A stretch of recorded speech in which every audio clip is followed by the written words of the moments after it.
राधे राधे दोस्तों। आज हम आपको सुनाएंगे मेहनत की कमाई की एक बहुत ही अच्छी कहानी। अगर आप हमारे चैनल पर नए हैं तो प्लीज़ हमारे चैनल को लाइक करें, सब्सक्राइब करें और शेयर करें। रामगढ़ गांव में रतन नाम का एक व्यक्ति रहता था। वह एक किसान था जो कि बहुत ही मेहनती था। उसका एक बड़ा सा जमीन का टुकड़ा था जिसमें वह फसलें उगाता था। उसके बाद बाजार में जाकर सब्जी और फसलें जो बेचकर जो पैसे कमाता था उसी से उसका घर का खर्चा चलता था। रतन के घर में उसकी पत्नी, दो बेटे और एक बेटी थी। रतन की पत्नी का नाम जमुना था। उसके बड़े बेटे का नाम मदन था और दूसरे बेटे का नाम मोती और उनकी बेटी का नाम राधा था। सब खुशी से रहते थे। और रतन के दो बैल भी थे। जब तक रतन के बच्चे छोटे थे तो सारा काम रतन को अकेला ही संभालना पड़ता था, लेकिन जैसे तैसे करके वह अपना गुजारा चला ही लेता था। एक दिन वह अपनी पत्नी से बोला कि जमुना, जब मेरे बेटे बड़े हो जाएंगे और उसके बाद तो मुझे कोई तकलीफ नहीं होगी, बस कुछ और साल हैं। और जैसे तैसे करके रतन अपने बच्चों को स्कूल में पढ़ाने लगा। रतन के सारे बच्चे पढ़ाई में ठीक थे, सिर्फ मोती को छोड़कर। कुछ साल के बाद जब रतन के बच्चे थोड़े बड़े हुए तो पढ़ाई के साथ साथ खेती बाड़ी का काम भी संभालने लगे। रतन के दोनों बेटों में से मोती बहुत ही कामचोर था। मोती की माँ मोती को लाड प्यार करके उसे बिगाड़ के रखी थी। सबसे ज्यादा प्यार वह मोती से ही करती थी और उसकी सब गलतियों को अनदेखा करती थी। सब चीज उसे बैठे बैठाए मिल जाती थी। उसके घर में बड़े भैया थे, इसलिए मोती के ऊपर ज्यादा काम का बोझ नहीं पड़ता था। घर का सारा काम जमुना और राधा मिलकर संभाल लेती थी और खेतों का काम रतन और उसका बड़ा बेटा मदन संभालते थे। पर मोती बहुत ही कामचोर था। मोती अपनी माँ को बहुत मानता था। जब कभी भी उसकी माँ बीमार पड़ती थी तो मोती रोने लग जाता था। मोती जल्दी से स्कूल भी नहीं जाता था और दोस्तों के साथ खेलने लग जाता था। यह देखकर उसके पिता रतन बहुत ही गुस्सा होते थे और जमुना को समझाते हुए कहते थे कि जमुना, अपने बेटे को ज्यादा लाड प्यार मत करा करो, नहीं तो वह दिन पर दिन बिगड़ता जाएगा। वह ठीक से खेतों में काम भी नहीं करता। अगर वह ऐसा ही करता रहा तो आगे चलकर उसे बहुत तकलीफ होगी। मोती कभी कभार अब झूठ बोलकर अपने दोस्तों के साथ नदी के पास चला जाता और वहीं पर खेलता रहता था। एक दिन मोती का पिता बीमार पड़ गया और मदन भी उस दिन शहर गया था, जो कि अगले दिन आने वाला था। अब मोती का पिता अपने आप से कहने लगा कि मैं बीमार हूं, कैसे खेत में जाऊंगा, कुछ समझ नहीं आ रहा। तब मोती के पिता ने अपने बेटे मोती से कहा, बेटा, आज तुम खेत में चले जाना और वहाँ का काम संभाल लेना। ध्यान रखना, वहाँ पर बकरियां नहीं आनी चाहिए, नहीं तो हमारी सारी फसलों को बकरी खा जाएंगी। तुम्हारे बड़े भैया मदन भी शहर गया हुआ है और वह कल लाएगा। मोती कहने लगा, जी पिताजी, मैं चला जाऊंगा। और यह कहकर वह खेत की ओर चला गया, पर खेतों के काम में तो उसका मन बिल्कुल नहीं लगता था। दोपहर के वक्त मोती खेतों में बैठे बैठे जो ऊब चुका था। तब उसने अपने दोस्तों को रास्ते में देखा तो वह खेत को छोड़कर उनके पास चला गया और उन सब के साथ खेलने लगा। खेल खत्म होने के बाद मोती को अपने खेत का ध्यान आया तो वह खेत में गया तो उसने देखा बकरियां आधी फसल खा चुकी थी। अब मोती थोड़ा सा घबरा गया और मन ही मन कहने लगा, मैं तो खेलते खेलते भूल ही गया था, खेतों में बकरियां घुसकर सारी फसलें खा गईं। अब मेरा क्या होगा? पिताजी सुनेंगे तो मुझे बहुत डांट सुननी पड़ेगी। जैसे ही मोती अपने घर गया तो रतन ने मोती से पूछा, बेटा, खेत में सब ठीक तो है ना? मोती ने घबराते हुए झूठ कह दिया कि जी पिताजी, खेत में सब ठीक है। और वह मन ही मन घबराते हुए बकरियों की वाली बात अपने पिता को नहीं बता सका। अगले दिन जब रतन अपने खेत पर गया तो उसने देखा कि उसकी आधी सब्जियों को बकरियां खा चुकी थी। यह देखते ही रतन रोने लग गया और कहने लगा, मेरी सारी मेहनत तो बेकार हो गई। यह सब कैसे हो गया? कैसे मेरे खेतों में बकरियां घुस आईं? तभी वहां पर मदन आ गया। वह खेतों को देखते हुए बोला, यह सब कैसे हो गया पिताजी? रतन ने रोते हुए कहा, क्या बताऊं बेटा, कुछ बकरियां सब्जियां खा गईं। पता नहीं किसने गेट खुला छोड़ दिया था। यह सुनकर मदन भी उदास हो गया। रतन कहने लगा, पर मैंने तो मोती से कहा था खेत का ध्यान रखने के लिए। इतना सुनते ही मदन समझ गया और अपने पिता से कहने लगा, पिताजी, यह सब मोती की लापरवाही से हुआ है। वह तो है ही एक नंबर का कामचोर, आज तो उसकी खैर नहीं। इतना कहते ही मदन अपने घर को चला गया। गुस्सा होकर वह मोती का नाम लेने लगा। तब तक जमुना बाहर आई और बात को पलटते हुए कहने लगी, बेटा खाना खा लो। मदन कहने लगा, माँ, तेरा बहाना नहीं चलेगा। उस मोती के कारण आधी सब्जियां बकरियां खा गईं। जमुना कहने लगी, ठीक है बेटा, आइंदा से वह ऐसी गलती नहीं करेगा। मैं उसे समझा दूंगी। अब तुम खाना खा लो। मोती मदन को देखकर हिचकिचाने लगा और कहने लगा, भैया, आइंदा ऐसी गलती नहीं होगी। और खाना खाने के बाद वह तुरंत अपने दोस्तों के साथ खेलने चला गया। मोती दिन पर दिन बिगड़ते हुए जा रहा था। उसकी दोस्ती गलत लोगों से हो चुकी थी। धीरे धीरे वह झूठ भी बोलने लगा था, यहाँ तक कि पैसे भी झूठ कहकर लेने लगा था। एक दिन मदन ने मोती को अपने दोस्तों के साथ खेत में ताश पत्ती खेलते हुए देख लिया। मदन ने मोती को उन बदमाश लड़कों के सामने खूब डांटा और कहा, नालायक, यह सब छोड़ दे और अच्छा इंसान बनकर दिखा। इन सब से जिंदगी नहीं कटेगी। गलत दोस्ती यारी के चक्कर में रहोगे तो जिंदगी बर्बाद हो जाएगी। पढ़ाई में ध्यान दो और मेरे और पिताजी के साथ खेती बाड़ी में मदद करो। अगर तुम भी हमारे साथ खेतों में मदद करोगे तो हमें भी काम करने में आसानी होगी। मुझे रह रहकर फसलें और कुछ सब्जियां को बेचने के लिए शहर जाना पड़ता है। पिताजी कितना अकेले संभालेंगे? घर का काम माँ और राधा संभालती हैं। वे दोनों मिलकर गायों और बकरियों को भी संभालती हैं। किस लिए? सिर्फ थोड़े से पैसे के लिए ना, ताकि हमें गरीबी ना देखनी पड़े। जितनी फसल और सब्जियां हम उगाते हैं फिर भी हमें उसके हिसाब से कम पैसे मिलते हैं। क्या तुम नहीं सोचते कि हमारी छोटी बहन की हमें शादी करनी है? उसकी शादी के लिए हम पैसे कहाँ से लाएंगे? आजकल महंगाई बढ़ चुकी है। ऊपर से जब भी बारिश आती है तो हमारी फसलें नष्ट हो जाती हैं। हम छोटे मोटे किसान हैं तो हमें यह सोचना पड़ेगा कि नहीं, हमारा गुजारा कैसे चलेगा। मोती, तुम तो पढ़ाई में भी इतने मूर्ख हो कि तुम्हारी नौकरी भी अच्छी जगह नहीं लगेगी। यह सब तुम सोचते भी हो कि नहीं? उस दिन तुम्हारी लापरवाही के कारण आधी फसलें बकरियां खा गई। इसका मतलब भी तुम समझते हो?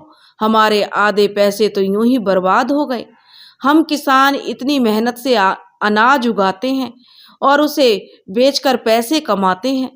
तुम अब भी वक्त है, सुधर जाओ मोती। ऐसा ना हो कि एक दिन तुम्हें पछताना पड़े।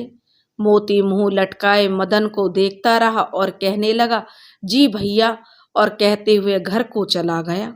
इतना सुनने के बाद भी मोती के कानों पर जूं नहीं रेंगी थी। मोती अब भी छुप छुप कर अपने दोस्तों के साथ खेलता रहता था और स्कूल भी ठीक से नहीं जाता था। घर में सब उसे कामचोर कहते थे। मोती के दोस्तों का नाम शंभू, रामू, पप्पू था। एक दिन मोती का एक दोस्त रामू मोती से कह रहा था, यार, आजकल सबके पास मोबाइल आ चुका है। हमारे पास भी ज़्यादा पैसे होंगे तो हम भी नया मोबाइल फ़ोन खरीद सकते हैं। क्यों ना हम एक बकरी को बेचकर उससे मिले पैसे से एक नया मोबाइल खरीद लें। यह सुनते ही मोती ने अपने दोस्तों से कहा, मेरे घर पर 3 बकरियां हैं, क्यों ना उनमें से एक ले लें। सारे दोस्त मोती से कहने लगे, ठीक है, जैसे ही रात होगी हम एक बकरी को ले लेंगे और अपने दोस्तों के साथ शहर जाकर बेच देंगे। जो पैसे मिलेंगे उससे मोबाइल खरीद लेंगे। शाम होते ही मोती अपने घर चला गया। थोड़ी देर बाद जमुना सबके लिए खाना लगाने लगी। खाना खाते वक्त मदन ने अपने पिता से कहा, पिताजी, लगता है बारिश जोर जोर से हो रही है। अगर इसी तरह अगले महीने भी मूसलाधार बारिश हुई तो बाढ़ भी आ सकती है। मुझे तो डर है कि हमारी फसलें बर्बाद ना हो जाएं। इस महीने ठीक से कमाई भी नहीं हुई है। रतन अपने बेटे मदन से कहने लगा, हाँ बेटा, मुझे भी यही डर है। रतन अपनी पत्नी और बेटों से कहता है कि याद है ना पिछले साल क्या हुआ था। राधा अपने पिता से पूछने लगी, क्या हुआ था पिताजी? तो रतन उनसे कहने लगा, वह जो बिरजू नहीं था, याद है ना पिछले साल बाढ़ आने के कारण उसकी सारी फसलें नष्ट हो गई थी। वह अकेला ही तो था और फसल नष्ट होने के कारण ही उसने आत्महत्या कर ली थी। तब जाकर जमुना कहने लगी, हाँ याद आया। तब जाकर मदन अपनी माँ और पिताजी से कहने लगा, क्या करें, हर साल अखबारों में यही पढ़ने को तो मिलता है कि कुछ कुछ किसान लोग ऐसे ही फसल नष्ट होने के कारण अपनी जान दे देते हैं। यह सारी बात मोती सुन रहा था। राधा और जमुना मिलकर सबको खाना परोस रही थी। जमुना कह रही थी, राधा अब बड़ी हो गई है, अब उसकी भी शादी की बात करनी होगी। रतन मदन से कहने लगा कि एक हफ्ते बाद ही तुम किशनपुर जाकर राधा के लिए लड़के की बात कर लेना। मदन अपने पिता से कहने लगा कि पिताजी, आप किस लड़के की बात कर रहे हैं? तो रतन कहने लगा कि मैं मनोज की बात कर रहा हूँ, जो मोहन जी का बेटा है। बहुत ही अच्छा लड़का है, अकेला है, पर खुद ही खेती बाड़ी का काम संभालता है। मैंने सुना है वह जूट और कपास की खेती करता है।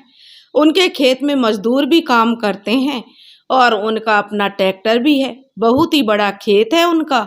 अपने माँ बाप को देखता है। बहुत ही ईमानदार बच्चा है और संस्कारी भी है। वह लड़का हमारी राधा के लिए बहुत ही अच्छा रहेगा। बस एक बार हमारी राधा को वह लड़का पसंद कर ले। जमुना कहने लगी, हाँ, इसी बहाने मेरी माँ से भी मिल लेना।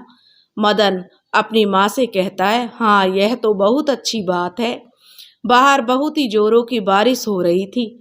जब सब घर के लोग खाना खाकर सो गए तो मोती चुपके से उठा और बिना शोर किए हुए अपने घर के पीछे चला गया। वहां पर मोती के दोस्त खड़े हुए थे। उन लड़कों ने बकरी के मुंह में कपड़ा बांध दिया ताकि बकरी चिल्लाए ना।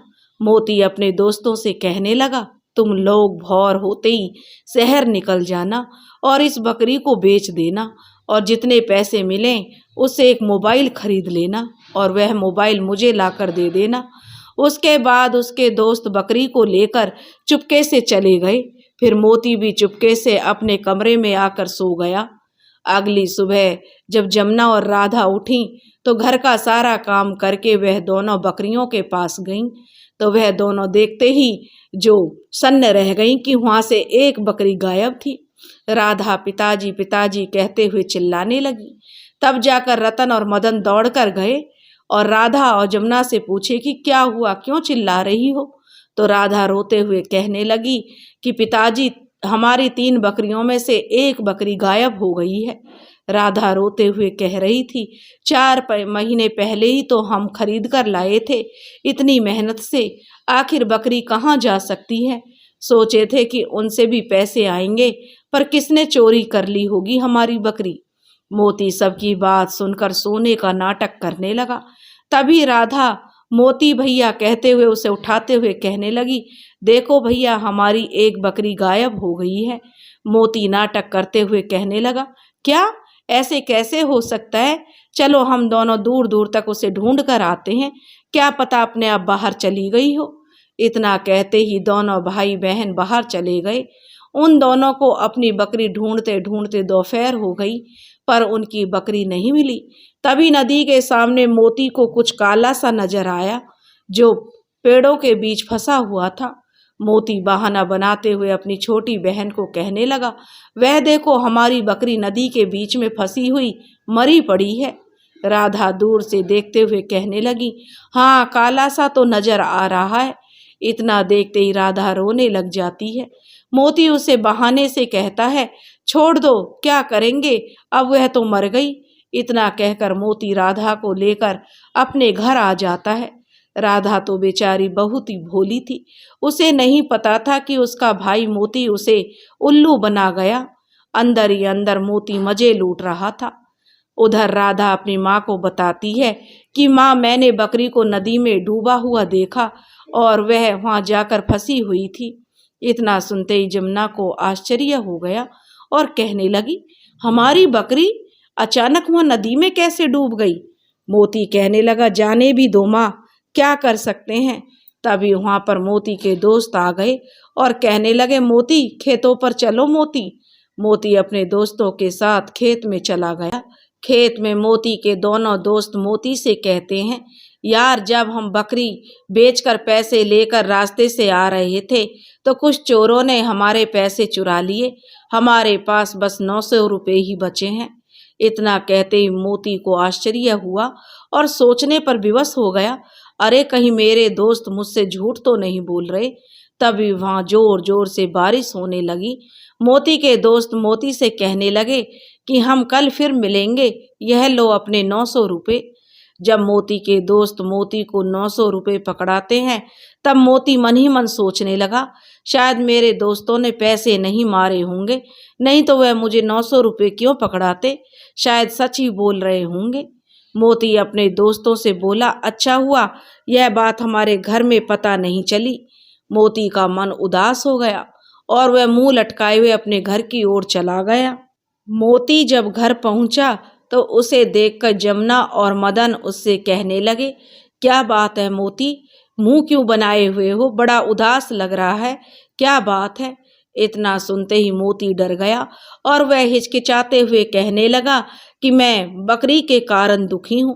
तभी राधा कहने लगी, कोई बात नहीं मोती भैया, क्या कर सकते हैं, कौन जानता था वह बकरी नदी में डूबकर मर जाएगी। इतना सुनते ही मोती समझ गया कि घर पर सब कुछ पहले जैसा है और किसी को कुछ भी पता नहीं है। कुछ दिनों के बाद मोती फिर अपने दोस्तों से मिला और मोती के दोस्त मोती से कह रहे थे, अब पता नहीं हमें मोबाइल मिलेगा भी या नहीं।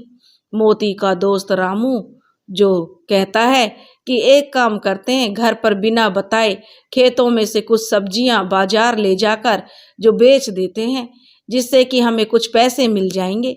ऐसे करके हम कुछ पैसे जमा कर लेंगे जिससे कि हम मोबाइल खरीद सकें। मोती फिर उन लोगों की बातों में आ गया और अपने दोस्तों की बातों में आकर 3-4 दिनों तक मोती ऐसा ही करता रहा।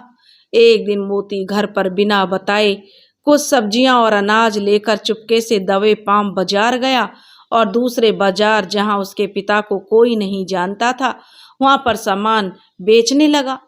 और वह जिस इंसान को सब्जियां और अनाज बेचने जा रहा था वह इंसान मोती को गौर से देखते हुए कहने लगा कि अरे, तुम तो रतन के बेटे मोती हो ना।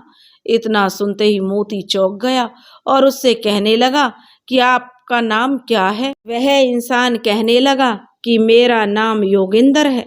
मोती सोचने लगा, कहीं यह मेरे बारे में मेरे पिता से ना कह दे। तब वह वहां से बहाना बनाकर अपने घर आ गया। जब रतन अपने खेत में जाकर देखा कि कुछ सब्जियां कम नजर आ रही हैं तो वह मोती से पूछता है, अरे मोती, यहाँ पर सब्जियां कम क्यों लग रही हैं। तब जाकर मोती बहाना बनाते हुए कहता है, शायद कुछ बकरियां खा गई होंगी। रतन अपने माथे पर हाथ लगाकर कहता है कि इस महीने कमाई बहुत ही कम हुई है। हे भगवान, कैसी हमारी फूटी किस्मत है। कुछ दिन के बाद रतन और मदन मिलकर धान और सब्जियों को इकट्ठा करके बोरी में जमा कर रहे थे। मदन अपने पिता रतन से कहता है, पिताजी, लगता है बाढ़ आने वाली है। बारिश तो रुकने का नाम ही नहीं ले रही। अगर बारिश का पानी हमारे यहाँ जमा हो गया तो सारी फसल नष्ट हो जाएगी। जमुना अपने बेटे से पूछती है कि बेटा, कितने बस्ते हो गए। तो मदन कहता है, माँ, धान के 20 और सब्जियों के भी 20 बस्ते हो गए हैं। जमुना कहती है, तो ठीक है, इन सबको एक जगह रख दो और शहर में जाकर बेच आना। मदन अपनी माँ और पिताजी से कहता है कि मैं आज रात को ही निकल जाऊंगा और फसलों को देने के बाद वहीं से किशनपुर चला जाऊंगा। जमुना कहती है मैंने तुम्हारे बक्से में कुछ कपड़े रख दिए हैं। मदन अपने माता पिता से कहता है आप लोग अपना और राधा और उस कामचोर मोती का ख्याल रखना। जमुना मदन से कहती है अरे बेटा, जाते वक्त तो कम से कम ऐसे ना बोलो। मदन वहां से गुस्सा होते हुए घर के अंदर चला जाता है। तब जाकर जमुना रतन से कहती है अचानक से मदन गुस्सा क्यों हो गया, ये मोती भी ना। तो रतन जमुना से कहता है होगा क्यों नहीं, सारा काम भार तो वही संभालता है, पता नहीं मोती को कब बुद्धि आएगी। शाम होते ही मोती अपनी माँ से कहता है माँ, आज रात मैं शंभू के घर रुकूंगा, उसने मुझे बुलाया है। शाम होते ही मोती अपने दोस्त शंभू के खेत में जाता है और तब वह देखता है कि उसके सारे दोस्त उसी का नाम लेकर हंस रहे थे। वह अपने दोस्तों की बातें पेड़ के पीछे छुपकर सुन लेता है। मोती के दोस्त आपस में कह रहे थे अच्छा हुआ हमने मोती को उल्लू बनाकर उसकी बकरी बेचकर उसके 8,000 रुपये में मोबाइल ले लिया और उसे पता तक नहीं होने दिया और उसे हम पर शक ना हो इसलिए उसके हाथों में हमने 900 रुपये पकड़ा दिए। इतना कहते ही सारे दोस्त जो हंसने लगे। इतना सुनकर मोती को बड़ा आश्चर्य हुआ। वह गुस्से में उनके सामने आ गया। उसके बाद मोती शंभू का कॉलर पकड़ते हुए उसे पीटने लगा और कहने लगा कि तूने मुझे उल्लू बनाया, मेरा मोबाइल कहाँ है, मुझे कहकर मेरी बकरी चुराई और फिर मेरी आधी फसलों और सब्जियों को बेचकर मुझे जितने पैसे मिले वह भी फुसला कर ले लिए। और फिर वह अपने दोस्तों को मारने पीटने लगा। सारे दोस्त मोती को पकड़ लेते हैं और कहते हैं चला जा यहाँ से, तू तो मूर्ख है, इतना बड़ा मूर्ख है कि अपने ही घर में चोरी कर रहा है, हमने तो सिर्फ कहा था, चोरी तो तूने ही की। मोती कहता है मैं सारी बात अपने पिता को बता कर रहूँगा। तब जाकर सारे दोस्त हंसने लग गए और कहने लगे सबूत तो दो पहले। सभी बदमाश लड़के हंस रहे थे और मोती वहां से रोते हुए अपने घर की तरफ चल दिया। उसकी आंखों में पश्चाताप के आंसू थे। मोती रास्ते में था तो तभी जोर से बारिश होने के साथ साथ तेज हवा चलने लगी। मोती पेड़ के नीचे ठहर गया। मोती देख रहा था चारों तरफ पानी ही पानी भरते जा रहा था। मोती मन ही मन अपने पिता और भैया के बारे में सोचकर रोने लगा। उधर मदन शहर की ओर रवाना हो गया था। घर पर जमुना इतनी तेज बारिश और हवा को देखकर कह रही थी ना जाने क्या होने वाला है, इतनी तेज हवा और बारिश, पता नहीं मोती कहाँ होगा और मदन को भी अभी रात में ही निकलना था। राधा कहती है कुछ नहीं होगा माँ, आप चिंता मत करो। और फिर रात को 1 बजे तक बारिश होना बंद हो गई। धीरे धीरे मोती घर की तरफ आने लगा। उसके बाद वह घर पहुंचा तो देखा सारे लोग सो रहे थे। तब जाकर मोती अपने कपड़े बदलकर अपने बिस्तर पर रोते रोते सो गया। सुबह होते ही मोती उठा और मुंह हाथ धोकर चाय बनाने लग गया। जब जमुना ने आंखें खोली तो वह मोती को देखकर चौंक गई और कहने लगी अरे यह क्या, तू कब आया मोती, और इतनी सुबह चाय कब से बनाने लग गया। तभी रतन की भी आंख खुली तो वह भी देखने लगा और कहने लगा अरे मोती चाय बना रहा है। यह देखकर सभी आश्चर्य से उसे देखने लगे। रतन मोती से कहने लगा यह मेरा बेटा है ना या कोई और, इसने तो कभी सुबह उठकर चाय नहीं बनाई। मोती अपने माता और पिताजी को चाय पकड़ाते हुए कहने लगा मैं अभी अभी अपने दोस्त के घर से आया हूँ, चाय पीने का मन हो रहा था तो सोचा कि क्यों न चाय बनाकर पी लूं और आप लोगों को भी दे दूं। मोती की बातों को सुनकर रतन मन ही मन मुस्कुराने लगा। कुछ ही देर में रतन को खबर मिली कि पास की नदी में पानी भरने की वजह से कुछ लोग डूबकर मर गए। रतन ने जमुना से कहा कि जमुना मैं अभी देख कर आता हूँ लोगों का क्या हाल है। सब कह रहे थे कि इसी गांव के कुछ लोग डूबकर मर गए हैं। जमुना कहती है हाँ जाइए देख कर आइए। रतन मोती से कहता है बेटा तुम भी चलो मेरे साथ, और अपने पिता की बातों को मानकर मोती भी बाहर निकल जाता है। कुछ देर बाद रतन और मोती के साथ नदी के किनारे जाते हैं तो रतन को कुछ कपड़े मिलते हैं। रतन मोती से कहता है कि देखो कुछ कपड़े गिरे हुए हैं। रतन कपड़ों को देखता है तो कहता है शायद यह तो कपड़े तो मेरे बेटे मदन के हैं। मोती भी उन कपड़ों को देखकर चौंक जाता है और मोती अपने पिता से कहता है, हाँ पिताजी, यह तो भैया के ही हैं जो भैया ने शहर रवाना होने के समय पहने थे। मोती की नज़र उस कपड़े पर पड़ी तो उन कपड़ों को पकड़कर वह रोने लगा और भावुक होते हुए कहने लगा, ऐसे कैसे हो सकता है। रतन और मोती दोनों रोने लग जाते हैं। वे दोनों रोते रोते घर जाते हैं। उनको रोता हुआ देखकर राधा घबराते हुए पूछती है, पिताजी क्या हो गया, आप लोग क्यों रो रहे हैं। जमुना उन्हें देखते ही पूछती है, क्या हुआ जी, आप क्यों रो रहे हो। रतन अपने दोनों हाथों में मदन के कपड़े दिखाते हुए कहता है, जहाँ पर लोग डूबकर मरे थे वहीं पर मुझे मदन के भी कपड़े मिले हैं। इतना सुनते ही जमुना और राधा भी रोने लग जाती हैं। सारे लोग उस नदी के किनारे पर जाकर मदन को ढूंढने लग जाते हैं। 2 दिन यूं ही बीत गए पर मदन की कुछ खबर नहीं आई। गांव वाले भी उस बात को सुनकर उदास हो गए। मोती भावुक होते हुए मन ही मन सोच रहा था, मेरे भैया मुझे ठीक ही तो कहते थे। उन सब दोस्तों ने दोस्ती छोड़ दी और जब तक मेरी आंखें खुली तो मेरे मदन भैया मुझे छोड़कर चले गए। मदन की सारी बातें याद करते करते मोती रोने लग जाता। मोती अपनी माँ से कहता, माँ शायद भैया आ जाएंगे क्योंकि उनकी तो लाश मिली नहीं है अब तक, पर उनके कपड़े ही तो मिले हैं। इतना ही कहते ही मोती भी जोर जोर से रोने लग जाता। ऐसे ही 1 हफ्ता बीत गया। एक दिन रात को खाना खाने के बाद रतन अपनी पत्नी जमुना से कहने लगा, शायद अब मदन कभी वापस नहीं आ पाएगा। काश वह दिन नहीं आता जब अब मेरी मदद कौन करेगा। मोती तो कामचोर है, उसके भरोसे रहा तो मेरी सारी फसलें बर्बाद हो जाएंगी। भले ही मेरे 2 बेटे थे पर मदन ही कामकाज वाला था। एक मदन ही तो था मेरा सहारा था जो। इतना सुनते ही मोती रोने लग गया और वह अपने पिताजी के चरणों को पकड़ते हुए कहने लगा, पिताजी मुझे माफ़ कर दो, मैं आपका साथ दूंगा। आपने ऐसे कैसे सोच लिया पिताजी, मैं भी तो आपका ही बेटा हूँ। अब मेरी आंखें खुल चुकी हैं, मैं आपके साथ खेतों में काम करूँगा, आपका हाथ बटाऊँगा। मोती मन ही मन सोचता है, काश मैं अपने पिताजी से अपने दोस्तों के बारे में बता पाता, पर अभी तो मदन भैया के बारे में सब सुनने को मिला है। जब सही समय आएगा तब अपने पिता को सब बात बता दूंगा। इतना कहकर वह अपने कमरे में सोने के लिए चला गया। रतन पहली बार मोती की बातें सुनकर चौंक गया था। उसको मोती की बातें सुनकर ऐसा लगा था जैसे कि मोती में सुधार हो गया है। रतन मोती से कहता है, मुझे तुमसे कुछ कहना है। मोती कहता है, क्या कहना है पिताजी।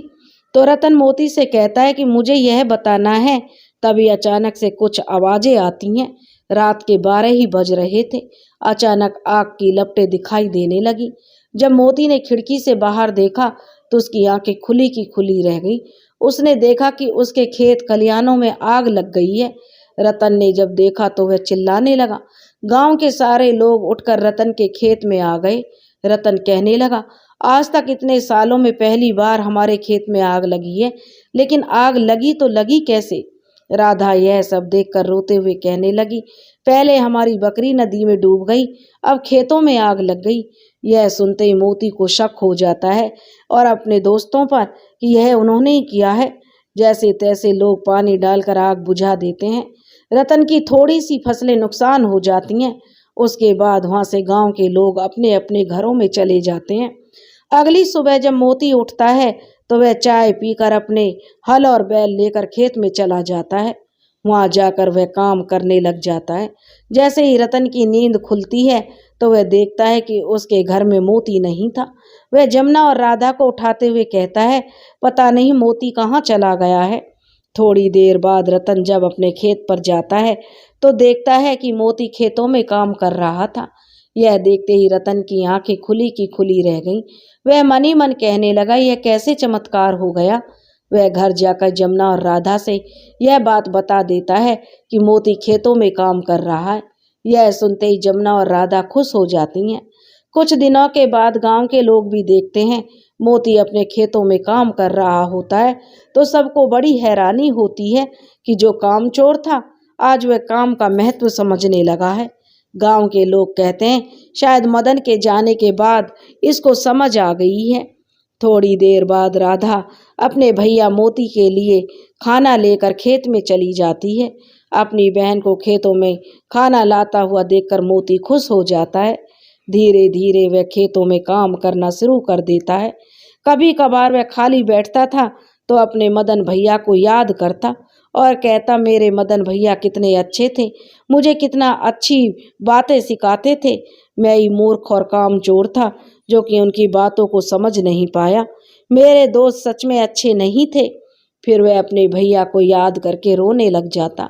एक महीना यूं ही गुजर गया। खेतों में काम करके सब्जियों को बाजार में बेचने के लिए ले जाता। जितने पैसे मिलता उनमें से आधे पैसे पिताजी को देता और आधे खुद रख लेता था। रतन उसे कुछ नहीं बोल पाते थे, कुछ कुछ सोचने लग जाते थे। बाजार में जब रतन सब्जियां बिक्री कर रहा था तो शंभू के पिता भी वहीं पर सब्जियां बेच रहे थे। एक दिन शंभू के पिता रतन को देखकर हंसने लगे। रतन को यह देखकर अच्छा नहीं लगा। रतन मन ही मन बोला, अचानक शंभू के पिता को क्या हो गया है? वह मुझे इस तरह देखकर क्यों हंस रहा है? उधर आग लगने की वजह से कुछ कुछ फसलें नष्ट हो चुकी थीं, जिस वजह से भी रतन की कमाई ठीक नहीं हो पा रही थी। रतन हमेशा चिंता में रहता था। 2 महीने हो गए, मोती मन लगाकर काम करने लगा था। कुछ पैसे हो जाने के बाद मोती अपनी बहन राधा के लिए छोटी सी बकरी लाकर उसे दे दी और उससे कहने लगा, तुम्हारी बकरी गुम हो गई थी ना राधा, यह लो, मैं तुम्हारे लिए छोटी सी बकरी लेकर आ गया। वह उतनी तो बड़ी नहीं है, पर रख लो। यह देखकर राधा खुश हो जाती है, पर तब जाकर राधा मोती से कहने लगी, पता है भैया? तो वह कहता है कि हाँ बता मदन भैया। इतना कहती राधा रोने लग जाती। यह देख मोती सोचता शायद राधा बड़े भैया मदन को याद कर रही है, और फिर मोती भी उदास होता हुआ घर से बाहर चला जाता। रतन और जमुना आश्चर्य से मोती में बदलाव देख रहे थे। एक दिन मोती अपने घर में पिता और माँ से कहने लगा कि मैं कुछ केले के पौधे लेकर आया हूँ। सोच रहा था कि खेतों की बगल में जो खाली जगह है वहाँ पर कुछ केले के पौधे लगा दूँ, जिससे कि हमें केले को बाजार में बेचने पर कुछ अतिरिक्त पैसे मिल जाएंगे। वैसे भी मेरे कारण से बकरियां सब्जियां भी तो खा चुकी थीं, जिस वजह से आपके कितने पैसे बर्बाद हो गए थे। मोती सोच रहा था कि उसके पिता उसे डांटेंगे, पर रतन मोती से कहता है, कोई बात नहीं बेटा, आइंदा आगे से ख्याल रखना। राधा और रतन यह सुनते ही खुश हो जाते हैं। रतन कहता है कि आज तक तो हमें केले के पौधे के बारे में ख्याल ही नहीं आया। इसके बाद रतन अपने बेटे मोती को गले लगा लेता है। कुछ दिनों के बाद खेतों पर काम करते करते मोती के हाथों में छाले पड़ जाते हैं, जिसे देखकर मोती सोचता है, कितना मेहनत लगती है खेत का काम करने में। जब खुद से अनाज उगाने के लिए मेहनत की, तब पता चला कि मेहनत की कमाई क्या होती है। अब पता चला कि दुनिया के लोग मेहनत करके कैसे पैसा कमाते हैं। अगर उनके पैसे को कोई बर्बाद कर दे तो उन पर क्या बीतती होगी। फिर मोती मायूस हो जाता है और काम करना शुरू कर देता है। एक दिन मोती रास्ते में चलते हुए अपने घर आ रहा था, तो उसी रास्ते में उसे एक भिखारी मिला। वह मोती को देखकर कहने लगा, बेटा भूख लगी है, कुछ खाने को दे दो, कुछ चावल खाने को दे दो बेटा, भगवान तुम्हारा भला करेगा। इतना सुनते ही न जाने क्यों मोती की आंखों में आंसू बहने लगे। वह मन ही मन सोचने लगा, कुछ लोग खाना खाने के लिए तरस जाते हैं, और एक मैं था जो बिना सोचे समझे अपने खेतों और फसलों को और सब्जियों को बेचकर उन पैसों को जुआ में उड़ा रहा था। इंसान की जिंदगी में अनाज का कितना महत्व है, और मैं तो एक किसान का बेटा हूँ। अगर इंसान जो एक समय भी खाना ना मिले तो वह भूख के मारे तरस जाता है, तड़प उठता है। और एक मैं था जो घर बैठे बैठे बिना काम किए खाना खाता था, ऊपर से अपने पिता के पैसे भी गलत जगह इस्तेमाल करता था। मैं सच में कितना मूर्ख और कामचोर था। उसके बाद मोती पास के ही होटल में से कुछ रोटी और सब्जी लाकर उस भिखारी को खाने के लिए दे देता है। ऐसे ही धीरे धीरे समय बीत रहा था और 3 महीने बीत गए। एक दिन दोपहर में आंगन में बैठे हुए जमुना और रतन एक दूसरे से कह रहे थे, लगता है हमें मोती को बता देना चाहिए। राधा भी यही कहती है, हाँ मुझसे भी नहीं रहा जाता। राधा रोते हुए बोली, मैं तो भैया को बता कर ही रहूंगी। इतना सुनते ही मोती राधा से पूछता है, क्या बात है राधा, क्या बताना चाहती हो? तभी अचानक राधा की नज़र दूर से आते हुए एक इंसान पर पड़ती है। वह जोर से चिल्लाकर कहती है, मदन भैया आ गए, मदन भैया आ गए। इतना सुनते ही मोती पीछे मुड़कर देखता है। अरे यह क्या? यह तो मेरे मदन भैया आ रहे हैं। और मोती जो भागकर अपने भैया के पास जाता है और अपने भैया को पकड़कर रोने लग जाता है और कहता है, आप जिंदा हैं भैया? मोती जोर जोर से रोने लग जाता है। राधा भी रोने लग जाती है। मदन मोती से कहता है कि हाँ मोती, मैं जिंदा हूँ। राधा रोते हुए मोती से कहती है, भैया इतने महीनों से मैं आपको यही बताना चाहती थी, भैया को कुछ नहीं हुआ था। यह सुनते ही मोती चौंक जाता है और कहता, कुछ नहीं हुआ था? क्या मतलब? मुझे कुछ समझ नहीं आ रहा। जब मोती की नज़र अपने माता पिता पर पड़ती है तो वह देखता है कि उसके माता पिता खड़े होकर मदन को देख रहे हैं। मोती मन ही मन सोचने लगा, मेरे माता पिता मदन भैया को देखकर आश्चर्य क्यों नहीं हुए? तो उनको आश्चर्य क्यों नहीं हो रहा कि इतने दिनों बाद मेरे भैया आए हैं? वहाँ पर गांव के कुछ लोग आ जाते हैं और मदन को देखकर खुश हो जाते हैं। सब कहते हैं, यह क्या कमाल हो गया। तब जाकर रतन मोती और गांव वालों से कहता है, मेरा बेटा मदन अपनी बहन राधा के लिए लड़का देखने के लिए किशनपुर गया हुआ था। रात को उसे कुछ सब्जियां और फसलों को शहर लेकर जाना था। वहां से मदन किशनपुर चला गया। यह बात हमें पता थी, पर मोती को नहीं। पता भी कैसे चले? उसे तो सिर्फ घूमने में ही उसका मन लगता था।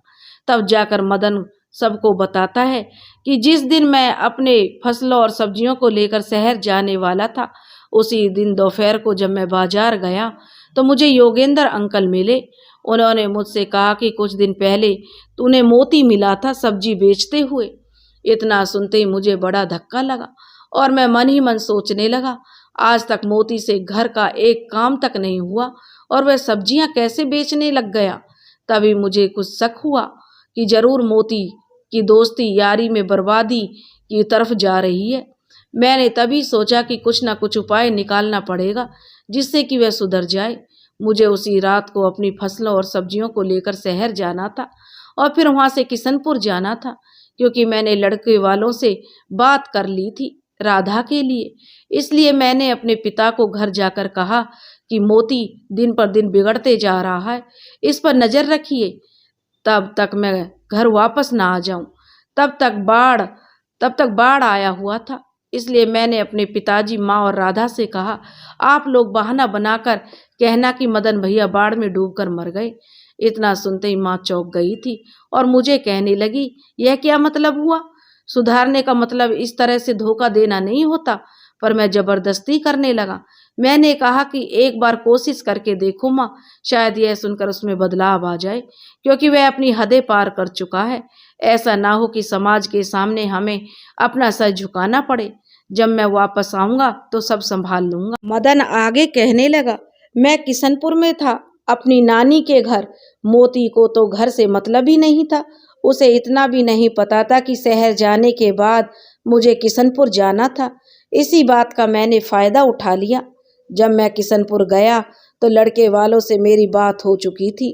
कुछ दिन के बाद मैंने देखा नानी की तबीयत खराब होने लगी, इसलिए मैंने सोचा कुछ महीने यहीं रुक जाऊं और नानी की थोड़ी सी सेवा कर दूं। जब तक नानी ठीक नहीं हो जाती मैं अपने घर नहीं जाऊंगा। यह सोचकर मैं किशनपुर में अपनी नानी के घर रुक गया। नानी के घर फोन था पर हमारे घर पर नहीं, इसलिए मुझे चिंता हो रही थी और साथ ही मोती के बारे में भी। उसके बाद मदन अपनी बहन राधा को उसके हाथों में नया मोबाइल पकड़ाते हुए कहता है, यह लो तुम्हारे लिए तोहफा। नया मोबाइल देखकर राधा खुश हो जाती है। इतना सुनते ही सारे गांव वाले कहते हैं, तुम सच थे मदन, मोती में बदलाव आ गया। अब मोती पहले जैसा नहीं रहा। तुम्हारी मौत की खबर सुनने के बाद वह हर दिन खेतों में काम करने लगा, अपनी मेहनत से पैसे कमाने लगा। इतना सुनते ही अचानक मोती भागते हुए अपने खेतों में चला गया। मदन डर गया कि वह भागते हुए मोती के पीछे चला गया। गांव वाले भी खेतों की तरफ भागने लगे। तब जाकर मोती अपने भैया को मुट्ठी खोलकर दिखाने लगा और कहने लगा, यह देखो भैया, मेरे मेहनत की कमाई। दोस्तों, अगर आपको हमारी कहानी पसंद आई हो तो प्लीज़ हमारे चैनल को लाइक करें, सब्सक्राइब करें और शेयर करें। राधे राधे।